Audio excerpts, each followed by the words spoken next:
I'm Will Carr, and I'm here to fire you up.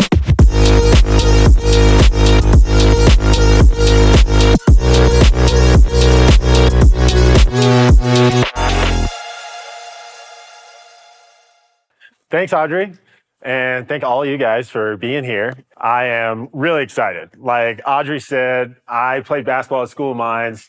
I'm an RMAC alum, and so there's no other conference that I would rather be at their student leadership, to be able to be here and talk to you guys.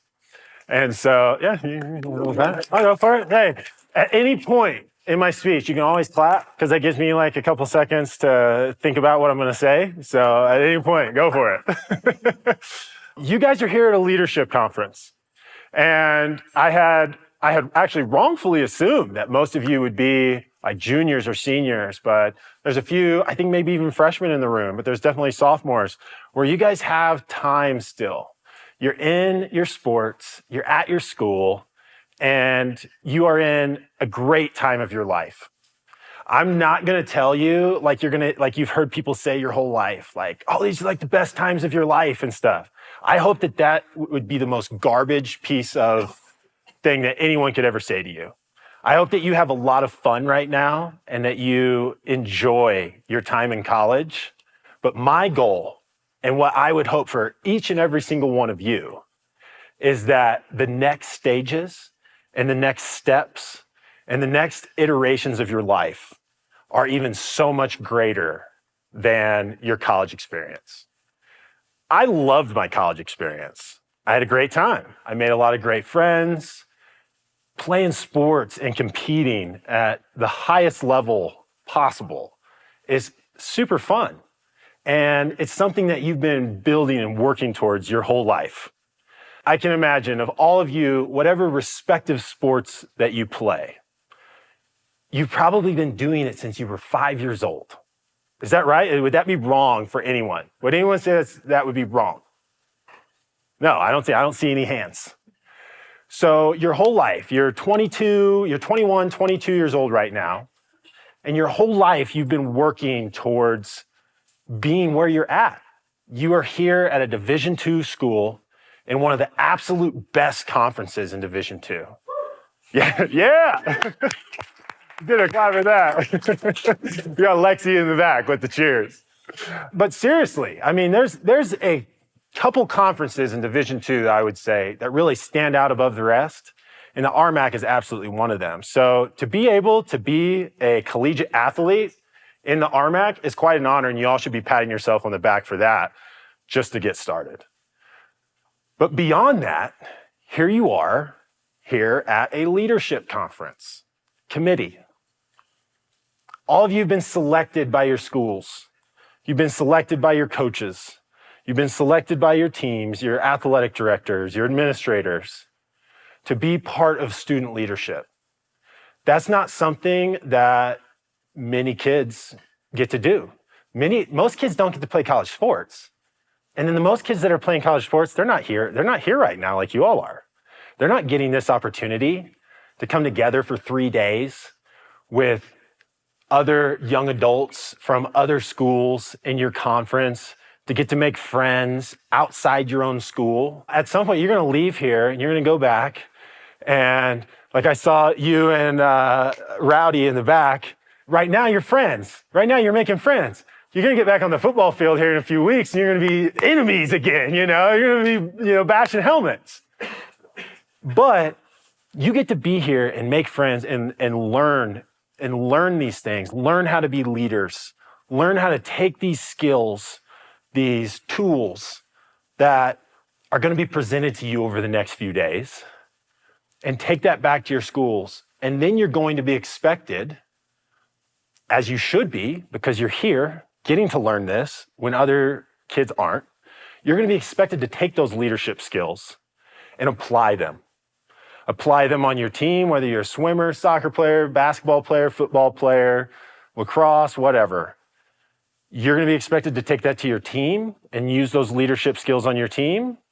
And you're going to be expected to take those leadership skills into your athletic community as a whole on campus. And even more than that, out into campus abroad. because the other students on campus, whether you're at Mesa, whether you're at Metro, Regis, where, Black Hill, I was just talking about how much I love the drive to Black Hills. The drive to Highlands isn't as fun. And it's hard to beat the San Luis Valley. I mean, come on. The other students look up to you. You guys are the athletes on campus. And I think that when you're going into college sports, like I remember, I'm trying to imagine myself right now, like 18 years old. And I so badly thought, I want to play D1. I thought I want to be this D1 player. Like in my mind, I'm tall. I want to play in the NBA. I've got all these ambitions, and I'm thinking, I got to play D1. I got to be this. And honestly, I hope that this isn't true for any of you. I hope I'm just speaking for myself. But I think at times I almost diminished in my own mind how awesome of an accomplishment it was, and how awesome of an opportunity that it was to be playing at School of Mines and to be playing basketball at a Division II level with other great people. Because that's what you guys are getting almost more so than anything. The ability to network with other great people. Like I can tell you, one of my best friends, I'm not going to say the school. He's a coach at a mid-level Division I school. He's the assistant basketball coach. Those young adults that you find in that low to mid-level Division I particularly are not near the quality of people that you all are in here. The quality of people that each and every single one of you are, and I haven't got the chance to talk to each and every single one of you yet. I haven't got to introduce myself, get your names. But I can tell just looking around that the most rowdy person here is Rowdy. I'm going to keep picking on you because of your name. But all of you you're great quality people. To be surrounded with quality people that care about what they're doing in life, that have ambitions in life, that have goals, that have ethics and values. I'm telling you guys, that is so valuable. You don't understand, you won't understand fully until you go out into the real world. Because I promise, when you go out into the real world and you are done playing college sports, because chances are most of you, I played overseas for a little bit. I played basketball overseas. Most of you are not going to go and play after college. You're going to be stuck in a rec league, which is what I do now. And honestly, it's a whole lot of fun. I go and I live in Evergreen, Colorado, if you guys know where that is. I go and play in the Evergreen Rec League, and I'm the only guy that's played outside high school. Never in my life was I allowed to dribble the ball full court. Now I get to play point guard. It's awesome. I shoot threes whenever I want. It's like never in my life. Like if I took a dribble, coach is yelling at me. Like, pass it, we'll shoot it, like something. And if it wasn't a power dribble, he was probably pulling me out. Definitely never, I got a rebound. It was like, kick it to the wing. That was it. Run down the other side, play defense. When I was done playing overseas, I came back to Colorado. I don't think I touched a basketball for like 5 years. And the reason that is because it was depressing to me. And no one had talked to me about this. No one had talked to me about how you're going to go from the thing you've done your whole life, the thing you've worked for your whole life, as a kid, as a young kid, as a teenager, getting up into your 20s to be a young adult.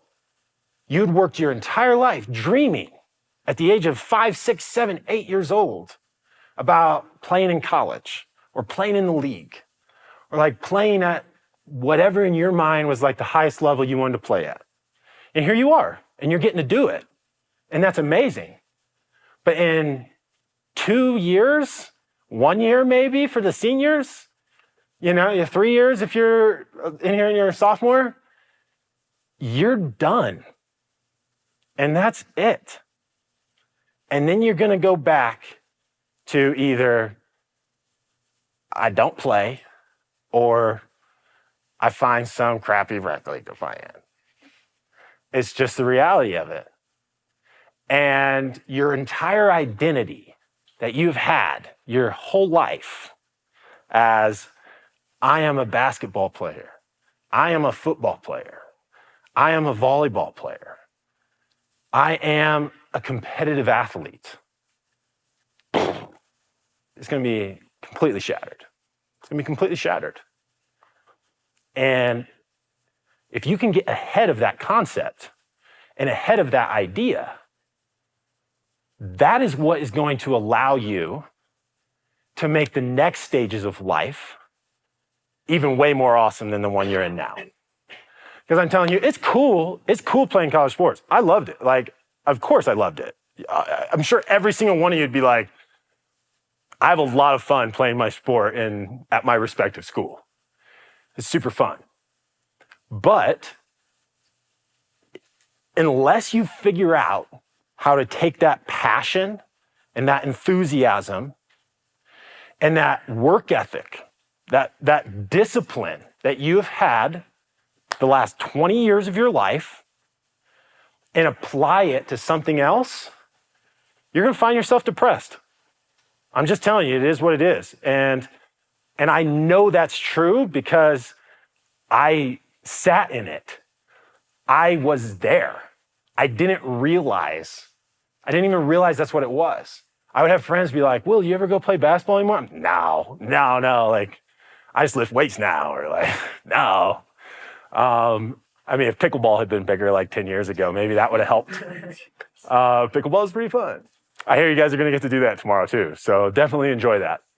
But your whole life as athletes, you've learned to fight. You've learned to work harder than almost anyone else. And as a leader, because that's what you guys are here for. If you guys didn't want to be leaders, you shouldn't have come to this committee. Shouldn't have come to this conference. Being a leader, you're signing up for hard work. You're signing up for hard work. Because think about all the leaders that you know. All the leaders, maybe you see them on Instagram, you see them on social media, you see them in your schools, you see them in your administrative staffs, you see them, your coaches, and I bet, especially certain sports like football have more coaches than others, but I bet even the sports that have, only 2 or 3 coaches, one of them is more of a leader probably than the others. And there's probably 1 or 2 of them that you look up to and admire more than your other coaches. And so to be a leader, one of the first things that I think of when it's like, what do I look for in a leader? Because if you're going to be leaders, it's important to think about what makes someone a person you want to follow. Why would you follow someone? Anybody want to throw some stuff out? Why would you follow someone? Anybody have any ideas? Good role model. Good role model. Okay. Any others? Mentality. Okay. Their mentality. Good values. Good values. Absolutely. I like that one. Kind heart. Kind heart. Yep. That's a good value. Confidence. Confidence. Another great value. Position of authority. Yep. Sometimes you just follow someone because they're your boss. That's true. But that doesn't make a good leader. That makes someone, you might follow them because they're in a position of authority over you, but that doesn't make them a good leader. That doesn't make you want to follow them. In fact, I would say oftentimes it's the opposite. If someone is just a person in a position of authority and you think they don't have good values, you don't like the way they conduct themselves, but they have authority over you, at least personally, I resist that. I do not want to follow someone like that because the only reason you're following them is because they're in a position of authority. The reason you follow people is because you admire them. Like there's no one that you would want to follow if you didn't admire them. If you didn't see something in them that you want yourself, right? like every leader that I've ever had, anyone that I've ever followed, they have attributes, they have values, they have skills that I personally want. And the reason that I follow them is because I want to learn from them. I want to be more like them. I want to find, and sometimes it's only one thing. It might be like one thing about them that you're like, wow, this person is really, they really just outwork everyone else. They've got a work ethic like no one else. You know, they're up early in the morning. They're the ones staying after practice to get an extra 100 shots in. You know, they're the person that has the most work ethic. That might be the one thing you like about them. But on the flip side of that, I would even say some of my best mentors that I've had in life, the things that I learned from them the most is how I don't want to be. And that's something to think about too, because I definitely don't mean to pick on any of your guys' coaches. I'm sure they're all wonderful people, but they're all also human because we're all flawed, right? Like none of us are perfect. None of us have everything figured out. There's probably stuff you can learn from your coaches and people that are in positions of authority over you right now. Be like, I don't want to be like them. I don't want to act this way. I want to be able to keep my composure, or I want to be able to be more ethical, or, I mean, there's a million examples you could use. But from your leaders that you have, you can often learn things that you don't want to do in life.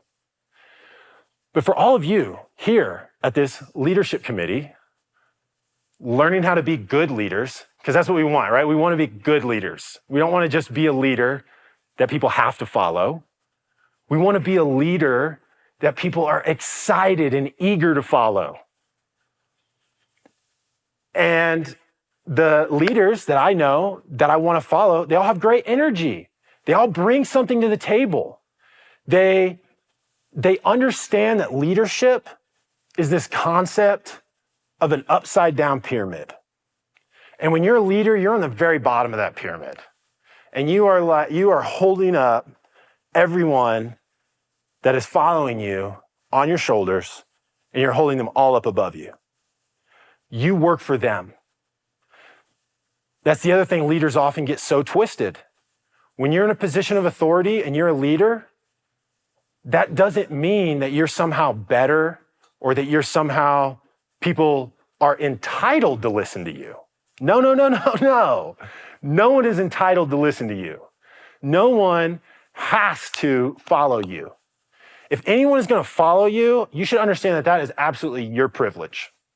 That is your privilege that there is someone in this world, whether it be one person or a million people, that see something in you that they admire, and therefore they want to follow you. Therefore, they want to learn from you. Because the leaders in our life, they're on a trajectory. They're on an upward trajectory. Like you would never follow someone who was clearly, falling off a cliff. Like if you knew that person was on a path in life where you're like, hey, I don't know that they're going to be around in a couple years, or like, man, I'll share this example. I won't share the school. It's not an RMAC school, but a really great friend of mine who's an alumni at another school, another Division II school somewhere in the country. The football coach has had an awful time recently with drug and alcohol abuse. And he's had to go to rehab. And he's had to go through a lot of stuff and jump through a lot of hoops, even just to maintain his job. And people like him. He's a really good guy. I like the football coach. I've hung out with him a couple times. Good person. He's had some things in his life that caused him trauma at a young age. And because of that, he hasn't quite figured out how to cope with those things. But when you're someone that's going to follow that person, if he were to just continue down that same path, who's going to want to follow him? The answer is no one. No one's going to want to follow him. The only thing people are going to want to do for him is maybe help him if they care enough about him as a friend. If he can get himself on the right track and understand the mistakes that he's made, he's a great guy. People are going to want to follow him. People want to follow someone. It's like, even if you do make mistakes, even if you do stumble, because we all do, myself included. I have stories I could tell about myself. But do you pick yourself up and choose something else and choose to strive for something higher, or do you continue to go downhill? No one wants to follow someone that's going to go downhill. So as all of you are sitting here, and you're going to spend the next couple of days learning about being good leaders, these are some of the things I want you to think about. How am I going to be someone that people admire?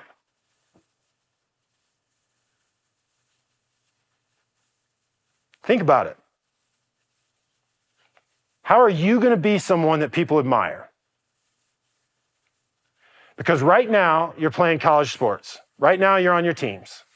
And like we said, no matter what team you're on, you're expected to be leaders on that team, through all of athletics, on campus as a whole. So how am I going to be someone that has the work ethic, that has the ambitions, that has the trajectory, that has the values, the morals, the discipline? Because that's the other thing it comes down to, guys. If you're going to be a good leader, you have to be disciplined, because you have to be consistent. You have to be consistently good. It doesn't mean you might, like I said, you might stumble from time to time. You might not be on your best every day. But if you're going to be a leader that people are going to look up to, you're doing workouts in the weight room and you're just like, oh, I'm tired today. Oh, I can't do that. No one's, they're not going to want to, you're not being a leader. To be a leader, that's why being a leader is hard. Because to be a leader means you got to do it even on the days you don't want to. You got to do it even on the days where it is hard. And honestly, that's the most important time you got to do it. You got to do it on the days you don't feel like it. You got to still get up at 5:30 for that 6 a.m. workout, even when you don't want to. And guess what? If you really want to be a leader, you better be there at least 15 minutes early, because you don't want the other people on the team showing up before you. You want them showing up being like, dang, how long have they been here? Because that's the person you want to follow. So think about that as you're being leaders. How are you going to be someone that everyone else on campus and everyone else on your team and everyone else within your athletic department on campus, how are you going to be someone that everyone can admire and look up to? That's the biggest thing I want you guys to think about this week as you're here in these committees, in these breakout sessions. How are you going to be someone that people are going to look up to? Because you're in your sports, you're in college right now. But in a couple of years, you're done. You're done. That's the fact. That's the fact, Jack. I've never said that in my life. But it sounded really fun to say at the time. This is really fun for me, by the way. I love this. And this is what I mean. I love this right now. I'm having a blast standing in front of you guys talking about this. And you know why? It's because I'm like you. You all are like me. We're competitors. We want to do fun things. This is game time for me. I don't get to strap on my shoes and play basketball anymore and try to dominate the other person, because now when I strap on my shoes and play basketball, I know I can dominate the other person. It's not even fun if that's my goal. It's like, maybe I'm going to shoot half court this time. Yeah, I make a rule with my rec guys. I'm like, I will not post up. Like, I will not shoot from more than 8 feet in. Like, because seriously, it's not fun otherwise. It's not fun. This is fun because this is me pushing past my boundaries. You want to do fun things in life? You want to grow? You said mentality. One of the greatest things a leader can have is a growth mindset. That's a mentality right there. Knowing that whatever challenges you have, no matter what comes your way, no matter what happens, I have the mentality, I have the growth mindset that I'm going to turn this seemingly difficult thing into a win.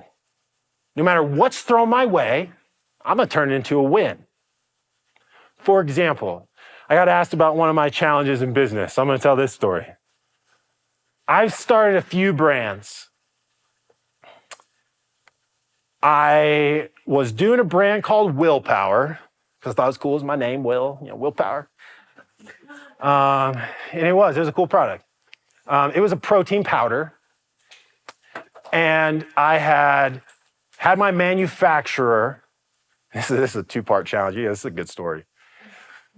I'd had my manufacturer make me a new protein powder. They messed it up. And not messed up in like a way where it had to all be thrown out or something, but they changed some of the ingredients. And it was questionable whose fault it was. I don't think in all honesty, I think I signed off on it. But, so that's my mistake. I take accountability. I signed the paper. But they knew that's not what I wanted. Like, it had been very clear in our conversations, this is not what I had meant to order. And so I couldn't sell it under my current label because it's not the product that I've been advertising. So over the course of the next week, I got my team together, brainstormed. We developed a whole new brand, new name, new marketing messaging, new labels, everything. And I was feeling really good about it. I was like, wow, this is really cool. Like last time we made a brand, it took a lot longer than a week. And this is cool that we were able to pull this together so fast. I didn't want to make a whole new website, start doing a bunch of distribution for it because I was already doing that with my main brand. So I decided we're going to make it an Amazon exclusive brand. Put it up on Amazon, started running ads. Things were going good. In order to get influencers, so this is kind of a backstory of Amazon, like a little bit of understanding the back ends of the operational side of Amazon here. So like when any of you guys order something off Amazon, it shows up at your house. Now it's sometimes in a day. But even then it was like at least 2 or 3 days, things would show up. But as a business, if you want to pull product out of Amazon fulfillment, it can sometimes take like 2+ weeks for product to get shipped and get to the person that you're trying to send it to. Because Amazon's really good at taking care of their customers and they're really not good at taking care of their vendors. So we created a discount code because we thought we were really smart. We were like, oh, we're going to hack this system. We created a discount code for 99% off that only we knew. So that way I could just order something on Amazon, have it sent to the influencer, they get it in a couple days, and they could start posting about it. Well, somehow through, maybe you guys are familiar with something called Honey. It's like a plugin on Amazon that'll like search for discount codes. Somehow they found our 99% off code, and within 2 hours, I had 75 grand worth of products sold for 1%. And Amazon still charged me over 7 grand to ship it all and fulfill it. So I lost all my inventory, all that money.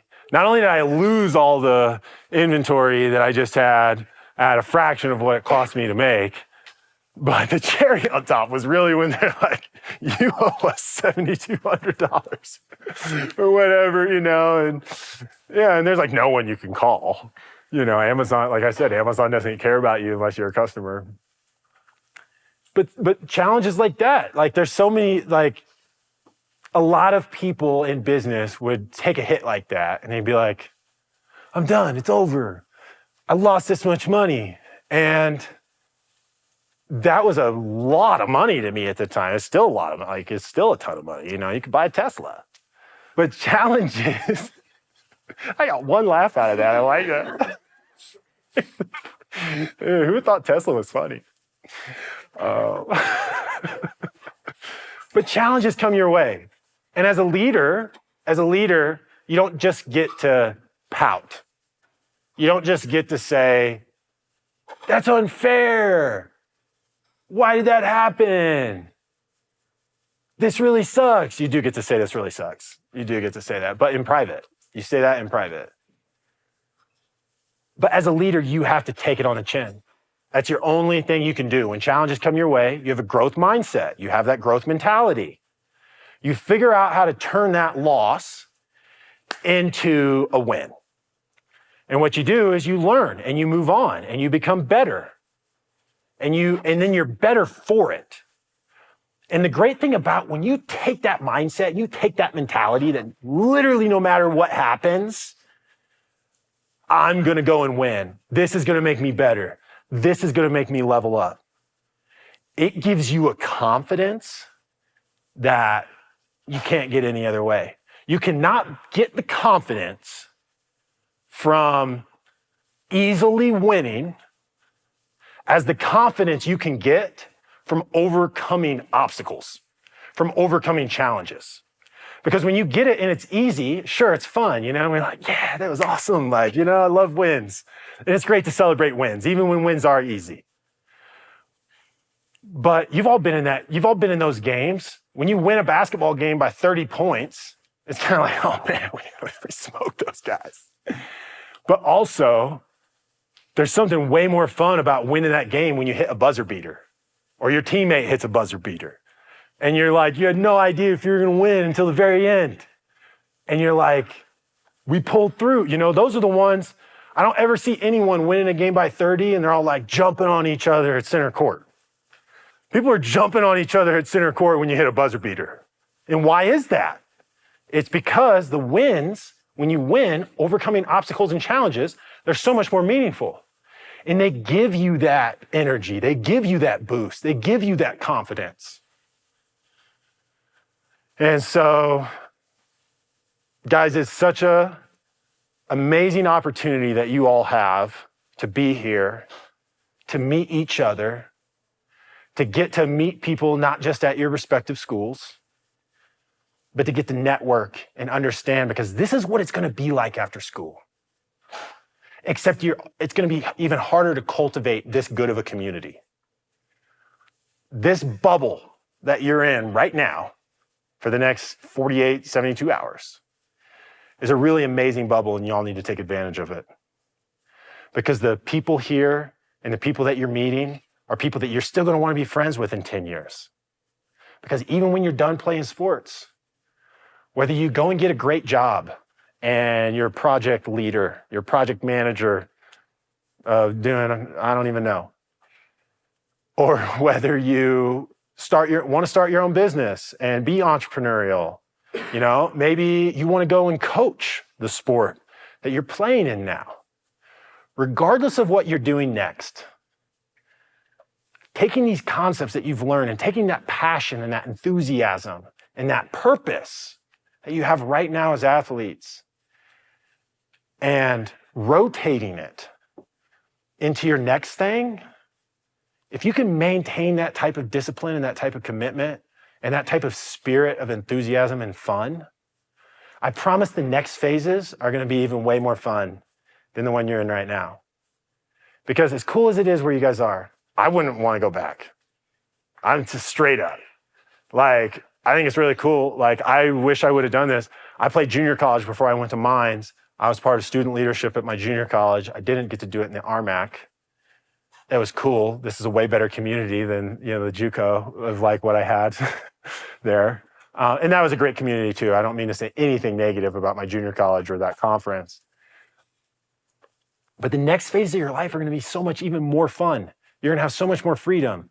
All you are right now is basically still just high schoolers that just got out of your parents' house. Like most of you are going back to live with your parents this summer, you know, which is great. You know, I still love going to visit my mom. Like sometimes I wish I could live with my mom. She'd cook for me and, you know, Maybe she'd probably even do, actually, yeah, she does do my laundry sometimes when I'm home still.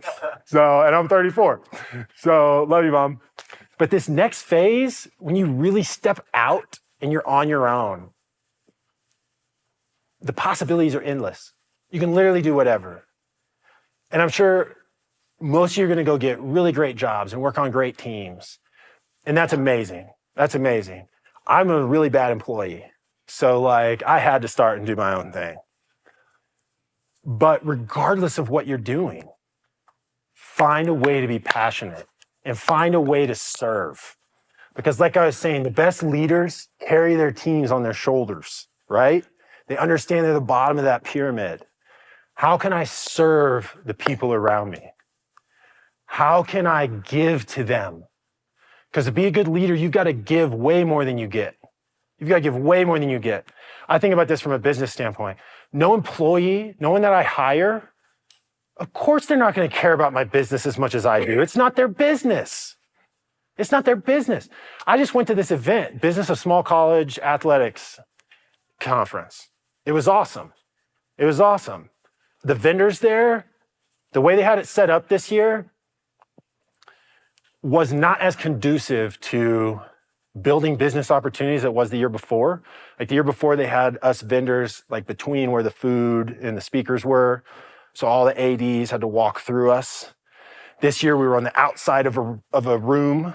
So like, unless the ADs were making an effort to go around and talk to everyone, the booths were empty. If I had just been an employee at a business like that, I would have sat in my booth and I said, I'm getting paid $1,500 to be here. Like, you know, I would have no incentive, right? But because of my business, I'm like going out into the crowd, going and talking to people, like figuring out how to make friends with these ADs, because that's how I sign more schools. That's how I get more schools to use the Genesee protein bars for their fuel stations. I had to go out and do that. An employee is not going to care enough to do that.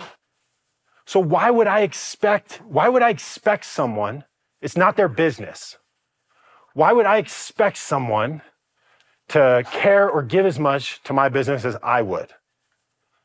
So I set the bar. My employees are only going to put out half the effort that I do. It's just a fact. So if I want them to double their effort, I've got to quadruple my effort. You understand how the math works there? You guys are all smart.